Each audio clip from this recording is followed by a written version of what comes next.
Lors de mes visites chantiers, visites terrain, je me suis mise à observer, à constater qu'il y avait beaucoup de pollution plastique. Dans la même veine, je me suis rendu compte également qu'il y avait un décret qui existait en Côte d'Ivoire depuis le 22 mai 2013 qui stipule qu'il est formellement interdit de produire, de tenir des sachets plastiques sur tout le territoire national. Oui, mais ça, on n'a pas vraiment vu l'impact.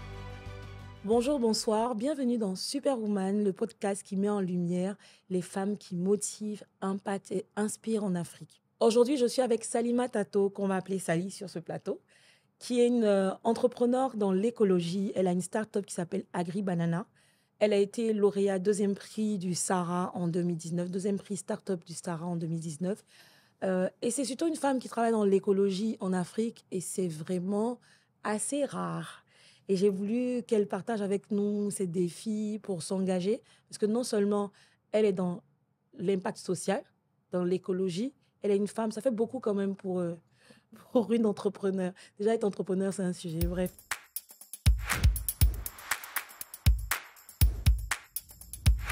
Bonjour Salimata, comment ça va? Bonjour Amie, ça va? Ça va bien? Oui, ça va. Merci d'être là. Je sais que tu es un peu crispée. Toi, tu te Oui, j'ai demandes pas qu'est-ce l'habitude de ce passe. Mon cher, on est là, on discute, on est là, il n'y a pas de problème, tout va bien, ne t'inquiète pas. D'accord. Moi non plus, j'ai pas l'habitude des podcasts. Hein. Je dis ça, je dis rien. Voilà, donc bienvenue. Dis-nous un peu, AgriBanana, qu'est-ce que c'est? Eh bien, AgriBanana, c'est une structure qui est axée sur la climatech, la cleantech et la circularité. Attends, pause. Reprends. La climat, La climatech, ok, la cleantech ok. et la circularité. On recommence. Qu'est-ce que ça veut dire?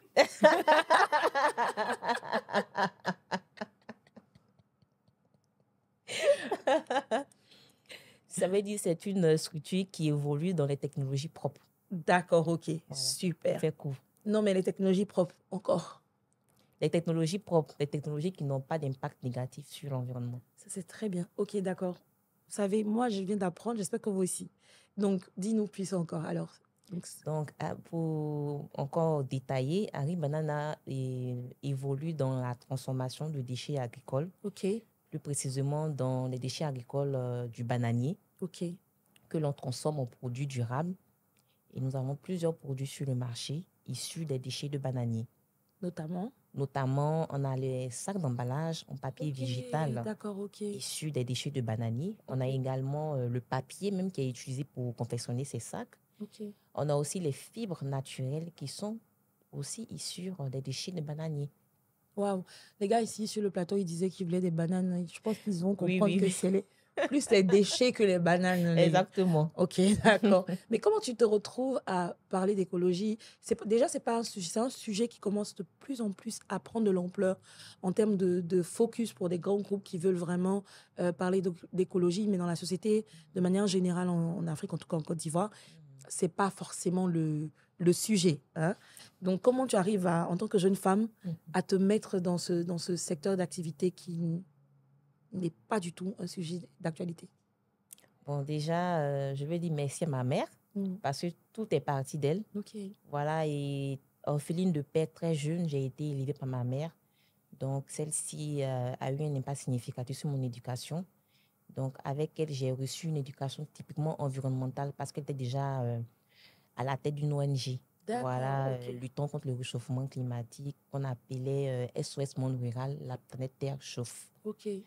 Donc, l'éducation environnementale qui m'a été inculquée par ma mère a eu un impact sur mon parcours scolaire et mon choix de carrière. Et après, je me suis retrouvée à avoir un master en environnement, qualité, hygiène, sécurité. Ok. Et aussi à évoluer dans des cabinets, dans des multinationales, voilà, en tant que responsable du HSE. Et lors de, on va dire, de mes visites chantiers, visites terrain, je me suis mise à observer, à constater qu'il y avait beaucoup de pollution plastique. Ah, ça Voilà. continue, hein. Énormément. Oui, il y a beaucoup. Et dans la même veine, je me suis rendu compte également qu'il y avait un décret qui existait en Côte d'Ivoire depuis le 22 mai 2013 qui stipule qu'il est formellement interdit de produire, de tenir des sachets plastiques sur tout le territoire national. Oui, mais ça, on n'a pas vraiment vu l'impact. En plus, j'avais cette réflexion récemment. Mais donc, je vais rapidement passer à comment tu fais le lien, parce qu'il y a un engagement qui est social, il y a un engagement qui est même planétaire, mais il est quand même question de gagner sa vie. Donc, comment tu crées justement une entreprise dont le modèle économique peut être basé sur justement l'écologie, en tout cas la transformation de déchets? Bon, pour ma part, franchement, au départ, je n'envisageais pas de commercialiser la solution du siècle, hein. Moi, au départ, je cherchais juste une solution à un problème que j'ai observé. Ok. Voilà. Les problèmes de sachets Des plastiques. sachets plastiques. Donc, je me disais, mais attends, les sachets plastiques sont là, on les utilise, pourquoi est-ce qu'on les utilise encore? Ok. Et là, je me dis, mais c'est tellement évident, il n'y a pas Il n'y a d'alternative. pas d'alternative. Voilà. Voilà, il n'y a pas d'alternative. Et après, je fais des recherches, je vois que sur le marché, il y a des sacs d'emballage en papier craft. Et malheureusement, encore, qui dit papier craft dit abattage des arbres. Des arbres. Donc, c'est encore très mitigé. Oui. Donc, je me dis, mais forcément, il doit y avoir de la matière qu'on peut utiliser pour produire du papier, pour faire des emballages biodégradables et tout. Et là, je tombe sur une matière qui est locale et en plus qui est un déchet. Et je tombe sur les déchets de bananier. D'accord. Les déchets de bananier, concrètement, c'est quoi? Concrètement, c'est-à-dire qu'au niveau du bananier, déjà, il faut savoir que le bananier, c'est une plante, ce n'est pas un arbre. Voilà, c'est une grande plante remplie d'eau. Okay. Voilà, qui ne produit de fruits qu'une seule fois. D'accord. Donc, lorsqu'on retire la banane, le planteur, lui, n'a plus besoin du tronc du bananier, en fait. Bah oui, c'est comme la tige, voilà. Il n'a plus besoin de la tige. Exactement, il coupe la tige. Okay. Voilà, il laisse pourrir et tout. Souvent, ça attire les moustiques et tout. Et par exemple, souvent dans les grands films, eux-mêmes, quand ils veulent ils veulent renouveler la terre, ils essaient de détruire rapidement ces déchets-là. Okay. Et nous, lorsqu'on arrive, on leur dit non, mais nous, on veut utiliser ces déchets-là pour produire on veut, comment dirais-je, donner de la plus-value à ces déchets-là. Okay. Voilà, à travers des produits durables et tout. Okay. Et quels sont les produits, du coup, que vous avez pu... Bon, il faut dire que dans les débuts, on était très focus sur l'emballage, c'est-à-dire les sacs d'emballage pour lutter contre la pollution plastique et la déforestation. Et après, on s'est rendu compte qu'au niveau de la clientèle, les personnes qui venaient vers nous, d'autres nous demandaient, mais nous, on veut pas les sacs, on veut juste le papier, peut-être on peut emballer des savons, faire de la peinture là-dessus. Et là, on s'est dit, mais attends, c'est du papier, il est tout usage, au fait. Donc, on peut l'utiliser pour faire plusieurs choses. Et là, on commence à diversifier les produits. Et on se met aussi sur la production de fibres de bananier, fibres naturelles, qui aussi est utilisée dans le métier de la vannerie comme substitut au raffia. D'accord. Donc, c'est un peu ça. Je suis très contente parce que j'apprends tellement de choses là en peu de temps avec Sally. Ok, d'accord. Mais tu commences à transformer. Je pense que tu as une expertise forcément dessus. De qui tu t'entoures? C'est très technique ce que tu fais. Donc, forcément, il faut des personnes qui ont l'expérience et surtout l'expertise. Mais ça coûte de l'argent. Ça coûte, voilà.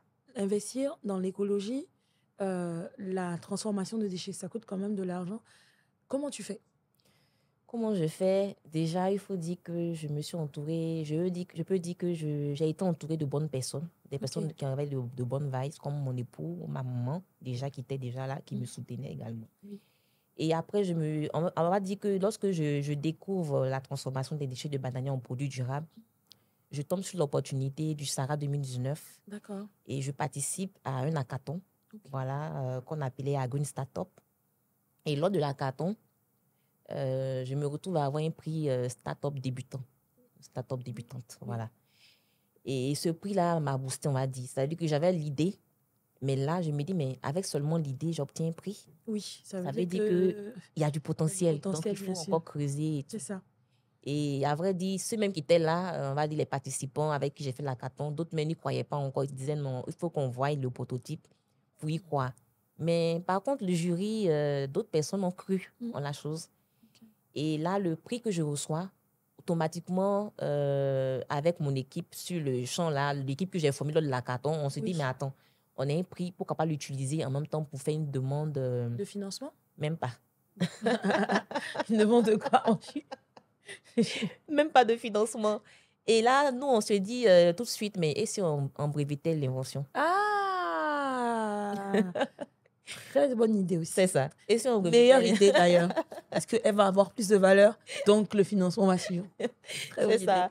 Donc, on va dire que le premier prix qu'on obtient, on l'utilise pour Oui. Entamé les procédures pour obtenir le brevet d'invention. D'accord, ok. On a un peu peur également. On se dit, ah, mais est-ce que ça va vraiment aboutir et tout? Mais là, on se rapproche d'organismes spécialisés dans la rédaction et tout, avec qui de privé, voilà. Et avec cet organisme-là, on continue le process. Et en 2022, finalement, on obtient le brevet d'invention. Ok, 3 ans plus tard. C'est ça. Okay. On obtient le brevet d'invention qui est reconnu dans 17 pays africains et également en Côte d'Ivoire. Bravo. Voilà, et cela, c'était une très grande fierté pour nous, franchement. Félicitations. Merci beaucoup. Et donc, après le brevet, on n'a pas encore vraiment l'invention. On a l'idée. Ça. Donc mais au fait, on va dire que ça a été simultané. Oui. Voilà, simultané. C'est-à-dire que pendant qu'on faisait la demande, on essayait aussi d'avoir le prototype. D'accord, ok. Voilà, parce que pour avoir le brevet, il faut prouver que tu as le prototype. Bien sûr. Voilà, sans le prototype, c'est comme si c'était encore une idéation. On ne peut pas breveter une idée en tant que telle. Exactement. Il faut présenter le prototype même à l'organisme. Il faut qu'il voie le contenu et tout. Donc, on avait déjà obtenu le prototype lorsqu'on a commencé la rédaction du brevet. Très bien. Et je vais parler des difficultés, pas parce que ça me fait plaisir, mais je veux comprendre dans l'univers dans lequel on évolue, on travaille, qu'est-ce qui peut être un frein, déjà en tant que entreprise innovante et aussi en tant que femme. Bon, en tant que femme, déjà, on va dire l'entourage. Oui. L'entourage, dont tout à l'heure, je disais que moi, je suis bien entourée. Il y a mon époux qui me soutient énormément. Et pour l'anecdote, c'est lui-même qui m'a encouragée lorsque j'essayais d'avoir le prototype parce que j'avais beaucoup d'échecs. Oui. Je n'ai pas eu le prototype tout d'un coup. Parce que, comme tout à l'heure, tu le disais, c'est tellement technique. Il faut des compétences techniques et tout. Mais moi, je n'avais pas ça. J'avais certes des notions en environnement, mais il fallait encore que je creuse, que je me rapproche de personnes déjà compétentes, voilà, dans ce domaine d'activité-là. Et il n'y en avait pas en Côte d'Ivoire. Ok. Voilà, donc il fallait que je contacte des personnes à l'extérieur, que je leur explique un peu ce que je recherche, ce que je veux faire. Donc, avec tous ces éléments-là, j'essayais de faire le prototype dans ma cuisine. C'était vraiment les débuts. Et même mon mari qui me soutenait me disait, mais attends, j'espère que tu n'utilises pas les mêmes ustensiles de cuisine pour faire tes expériences. on va mélanger la loco. C'est ça. Tu vois Donc, on va dire qu'il m'a aidé aussi à m'organiser, à avoir le matériel nécessaire pour ça. Libérer la cuisine. C'est ça. Mais même si la place de la femme dans la cuisine, c'est pas comme ça. C'est ça. Franchement, c'était vraiment bien. C'était vraiment bien.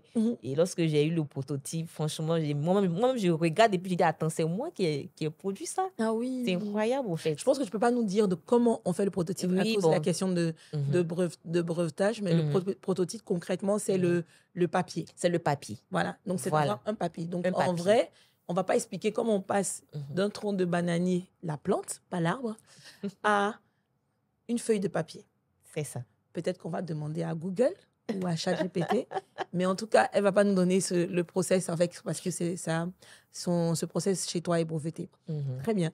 Et l'enjeu aujourd'hui, tu me disais que tu étais bien accompagnée, l'entourage, heureusement l'époux. Il n'y a pas beaucoup de femmes dans ce domaine en Afrique. Nous, on a eu la possibilité d'organiser Superwoman au Congo autour de justement des problématiques d'écologie.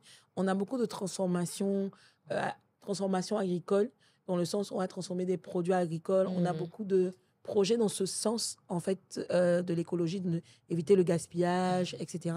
Mais on a peu de sujets sur l'environnement. En Côte d'Ivoire, je ne connais que 2. Donc, Madame Charbon. Ah oui, la reine écolo. Voilà. Toi. Et non, 3. Oui, 2, Edith. Et maintenant, 3. Donc, 3. Est-ce qu'on en a plus en Côte d'Ivoire? Il y en a encore. Il y a d'autres femmes. Je crois, je ne me souviens plus du nom, mais je sais que c'est la boss de Missibat. D'accord, ok. Qui est dans la construction durable. D'accord, ok. Voilà, avec les matières locales. Ok, voilà. Ça, j'ai cru voir ça aussi. C'est ça. Très bien. Et bon, en dehors de ça, il y a aussi Sophie Nguessan qui n'est pas trop connue, mais qui a sa structure qui est BioSave. D'accord. Voilà, ils sont dans l'engrais biologique et tout. Très bien. Donc, franchement, 5 Voilà. femmes, c'est pas beaucoup. Oui. De ce qu'on connaît. Mais même ça, si on a du mal à citer 10 femmes, c'est que je pense Mhm. qu'on a un problème soit de visibilité, soit de représentation, soit carrément de présence dans ce secteur d'activité. Mhm. Comment on arrive à se démarquer justement au milieu de tous ces hommes? Comment on arrive à se démarquer? Vraiment, c'est pas facile du tout parce que on a tellement de challenges. Oui, Voilà, en tant que femme, déjà, il faut gérer la c'est famille, ça, il faut gérer aussi le monsieur. business, il faut gérer même la famille, même il faut gérer la petite famille, il faut gérer la grande famille. Donc, on a beaucoup de challenges. Donc, se démarquer, moi, je pourrais dire que je me démarque en ce sens que mon business est innovant. Ok, oui, Voilà, est innovant. Donc, j'apporte une plus-value. Quelque chose qu'on n'a pas l'habitude de voir. Donc là, déjà, ça marque les esprits. c'est Comme vrai. toi, déjà, ici, Oui, quand je bien sûr. t'explique ce que je fais. Oui. Donc, c'est une manière de me démarquer. Et je peux dire aussi que le brevet aussi, c'est pas tout le monde qui est inventeur. Hein. Ah, ça, c'est sûr. En Ah, Afrique, on s'en rend pas compte, non, non, non, non, non. Moi, je crois que j'ai rien mais inventé de ma vie. Hein. Non. j'ai assisté à un salon à l'extérieur, mais attends, quand tu dis que tu as un brevet, mais ils sont épatés. Ok. Est-ce que tu encourages justement les créateurs d'innovation de vraiment s'assurer de Oui, breveter? oui, oui, oui, oui, je les encourage parce que souvent d'autres pensent que l'innovation, c'est seulement quelque chose de très, très, très nouveau. Mais c'est aussi l'amélioration d'un produit qui existe déjà. Ok, bien C'est sûr. aussi ça C'est l'innovation. ça, oui. Donc, il faut aussi que les gens aussi se penchent sur cela. Et Mhm. puis, essaient aussi. Et puis, beaucoup de personnes font souvent de belles choses, mais ils n'ont pas l'idée d'aller protéger cela Protéger, et oui. tout. Tout à l'heure, toi-même, tu l'as dit. Hein. Quand je t'ai dit même pas, tu as dit, mais quoi donc? Quand j'ai dit brevet, tu dis, ah, Ah ça oui, c'est. Voilà. j'ai pas pensé du tout sur la Voilà, tu partie vois. brevetage, alors que vraiment, Exactement, effectivement. exactement. Donc, c'est pour ça qu'à chaque fois, je te dis qu'on a été vraiment bien conseillés Mhm. et Qui tout. vous a conseillé aujourd'hui? C'est parce que c'est Euh, l'expérience de ta mère déjà? Oui, l'expérience de ma mère et aussi parce que j'étais Milieu. dans le cursus, on Oui, va dire que je travaillais déjà. oui. Donc, on va dire que j'ai été proche de personnes, des managers, des leaders et tout. Donc, je voyais un peu comment ça se passe. Pour quelqu'un qui n'a pas travaillé, qui sort tout de suite de l'école et qui entreprend, c'est un peu différent. Ok. Moi, je me suis appuyée sur mon Expérience expérience professionnelle. professionnelle en Ok. fait, pour pouvoir m'organiser et on va dire, comment on dit, mettre les barrières qu'il faut autour du business. Ok. Voilà, parce que après, il faut songer aussi à évoluer.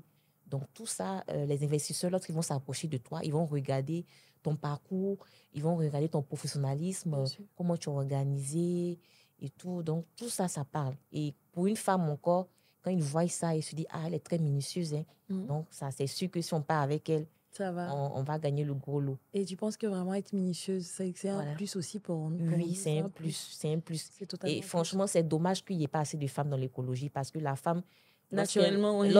elle entreprend dans quelque chose, franchement, elle est à fond. Oui. Elle est à fond. Et imagine que l'écologie, c'est pour pouvoir remédier à des défis environnementaux. Mhm. Donc, il y a autant de femmes qui sont dans ce domaine d'activité-là, on va dire que ça va vraiment réduire l'impact négatif. Négatif sur le. Voilà, sur... Et qu'est-ce que tu peux dire justement aux jeunes filles, aux jeunes femmes qui veulent se lancer, qui ont des idées aussi? Mais je pense que les idées sont dans l'air, mais c'est aussi dans le cœur de beaucoup de femmes, Mhm. d'hommes aussi. Euh, Quel est le plus gros conseil que tu Mhm. donnerais? Oh, le plus gros conseil que je donnerais déjà, c'est que le temps ne nous appartient pas. Le temps ne nous appartient pas. En même temps, est mieux. C'est ça. Euh, Donc, elle a dit ça en français, moi j'ai dit ça en ivoirien. C'est Le temps ça. ne nous appartient pas. Chez nous, on dit en même temps est Ça ne nous mieux. appartient pas. Oui. Donc, identifiez vos, comment dirais-je, les problèmes qui vous entourent. Moi, je n'ai pas fait grand chose. Hein. C'est ce qui m'entourait, c'est ce que j'ai observé. J'ai observé. Et puis, il faut faire beaucoup de recherches aussi. Il y a beaucoup de personnes qui n'ont pas cette fibre-là, qui ne cherchent pas, au fait. Ok. Faire beaucoup de recherches, se cultiver aussi, s'entourer de personnes ayant déjà des compétences assez poussées. Pas forcément les rencontrer physiquement. Oui. Les prendre. Actuellement, on a LinkedIn qui existe. Oui, bien C'est sûr. tellement facile de contacter des personnes. Moi, il y a des personnes qui me contactent via LinkedIn, qui ne me connaissent pas, qui me posent des questions et tout. Et moi, je fais pareil à d'autres personnes. C'est ça. Et là, il y a des personnes qui sont vraiment très ouvertes, très accessibles. Donc, je rajouterais, donc, il faut utiliser ces réseaux pour aussi pouvoir développer son... Enfin, le réseau social, c'est quand même à la base un réseau. Donc, il faut développer son réseau, ses compétences à travers justement ces réseaux sociaux-là. D'accord, ok, d'accord. Mais écoute, moi, je te dis félicitations. Je suis très, très épatée par ce que tu fais. Donc, nous, comme je dis, nous, on n'a pas inventé grand-chose. Hein. On a juste voulu vous présenter. Et ce qui me plaît dans ton parcours, c'est cette, comme on dit, cette discipline aussi que tu as. Que tu as. Il y en a que c'est une aptitude naturelle. Il y en a qui doivent vraiment prendre le temps, les gens comme moi, prendre le temps d'apprendre à se discipliner. Qu'est-ce que tu peux donner comme un retour d'expérience justement sur la question de discipline? Qu'est-ce que ça peut changer aujourd'hui en tant que femme dans ce secteur, mais dans l'entrepreneuriat tout simplement? Qu'est-ce que ça peut changer la discipline concrètement? Qu'est-ce que ça peut changer la discipline concrètement? Je dirais que la discipline, ça apporte beaucoup. Parce qu'il y a tellement de distractions maintenant. Ça, c'est si vrai. tu n'es pas discipliné, tu vas facilement t'éparpiller. Oui. Voilà, la discipline déjà, les gens sont disciplinés dans le sport, par exemple, qui décident de faire du sport. Moi, je connais des personnes qui ont des heures précises pour pouvoir faire leur sport, pour pouvoir faire le travail, qui s'organisent. Il faut être organisé. C'est ça. Il faut être organisé, quitte même à avoir un cahier, faire des notes ou même mettre des alarmes dans le téléphone. C'est ça. Pour se rappeler. Et c'est comme quand j'ai des webinaires et autres. Moi, j'enregistre dans mon agenda parce que c'est sûr que je vais oublier. Sinon, oui, bien sûr. Voilà, on est des êtres humains. C'est normal qu'on oublie souvent. Et aussi, au niveau de la discipline, elle est importante parce que, étant femme, tout à l'heure, je le disais, on a plusieurs challenges. C'est ça. Si tu n'es pas discipliné, comment tu gères à la fois famille, entrepreneuriat et d'autres choses, d'autres activités externes? Et là, là je pensais au fait aussi que le fait d'avoir un mari qui soutient, ça allège quand même aussi, même en termes de charge mentale, ça allège. Oui, effectivement, parce que dans mon parcours, avec les programmes auxquels j'ai participé, j'ai rencontré beaucoup de femmes qui avaient des difficultés à ce niveau-là. C'est ça. Parce que leur conjoint ou leur mari, leur époux ne les accompagnait pas, ne les boostait pas et tout. Après aussi, j'ai constaté aussi qu'il y a des femmes aussi qui sont à un certain niveau actuellement dans l'entrepreneuriat, qui sont célibataires, qui ont décidé d'être célibataires parce que l'homme en question n'épousait pas voilà, leur vision. Leur vision. Donc, je peux dire que moi, j'ai quand même eu assez de chance voilà, d'avoir un époux qui me soutient depuis le début d'ailleurs. Quelles sont les qualités justement que tu peux donner à ton époux parce qu'il faut aussi ne pas enlever le mérite d'avoir quelqu'un qui comprend pour la femme comme pour l'homme. Hein. Quelles sont les qualités tu penses qu'il a et que tu te dirais que si une femme recherche quelqu'un justement dans ce domaine de l'entrepreneuriat qui se bat, quelles sont les qualités que cet homme-là pour toi devrait avoir?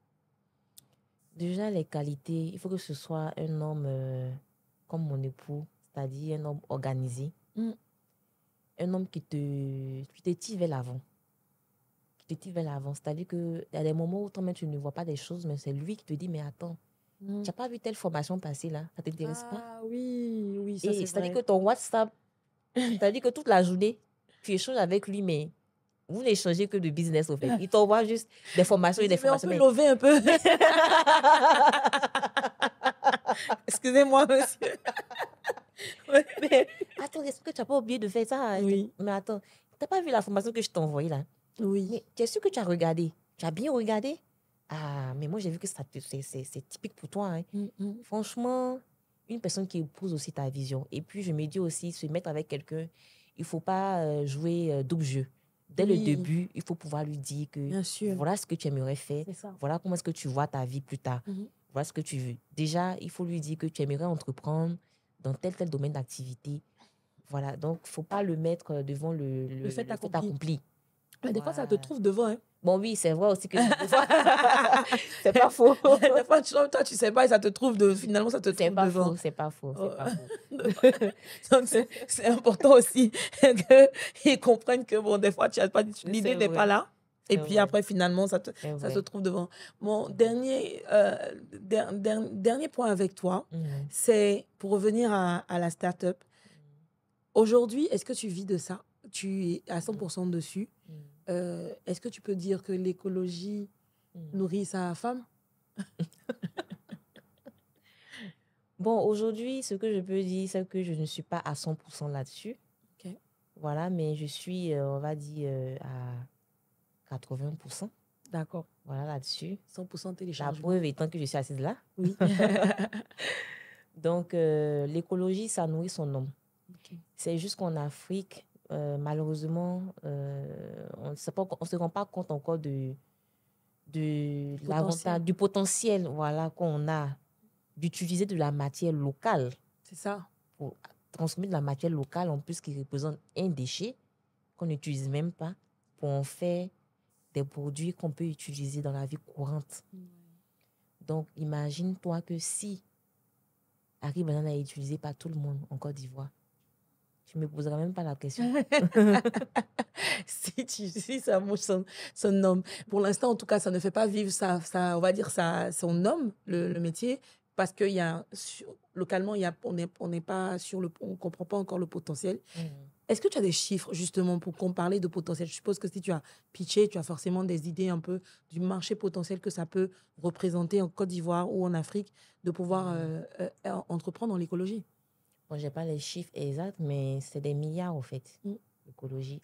Parce qu'on fait le comparaison avec, bon, dans mon domaine d'activité, avec l'emballage biodégradable et tout, c'est des milliards, franchement.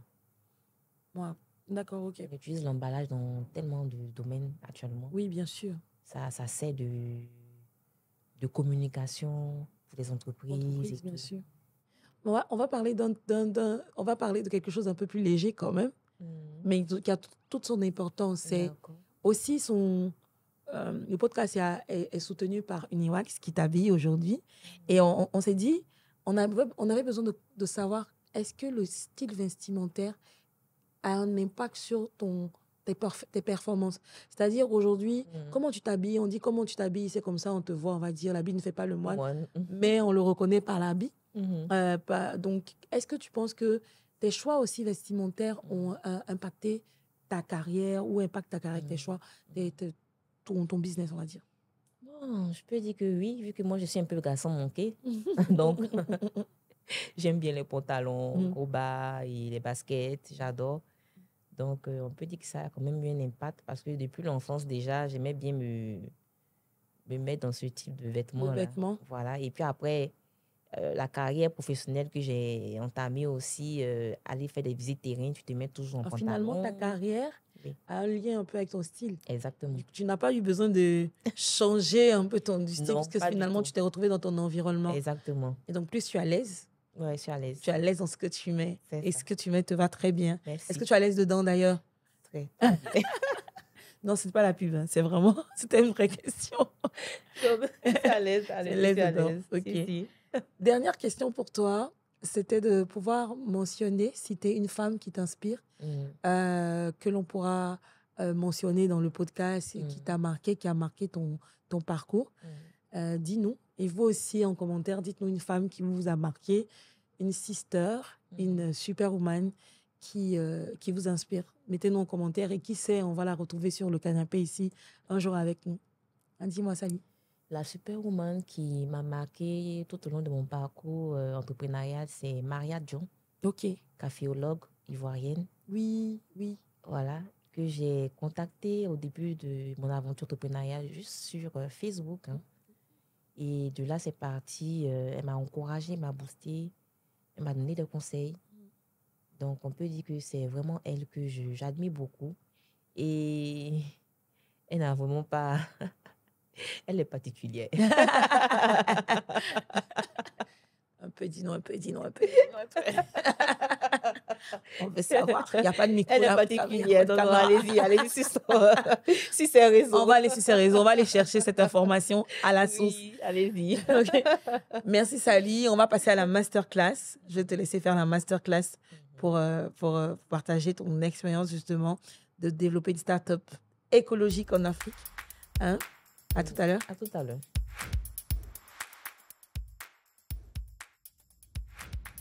Merci Sally pour cette brillante masterclass. J'ai vraiment appris et d'ailleurs j'ai appris tout le long de cette émission. Merci encore. J'aimerais aussi dire merci à Uniwax qui nous accompagne, qui nous soutient sur ce podcast. Merci à la team Abidjan Podcast, à ma team Ayana. Et justement, je vous demande de nous suivre sur nos plateformes Ayana, Superwoman et les miennes. Laissez des commentaires, partagez, faites monter les cœurs. Et merci à Kui Yassal qui m'habille aussi. À bientôt.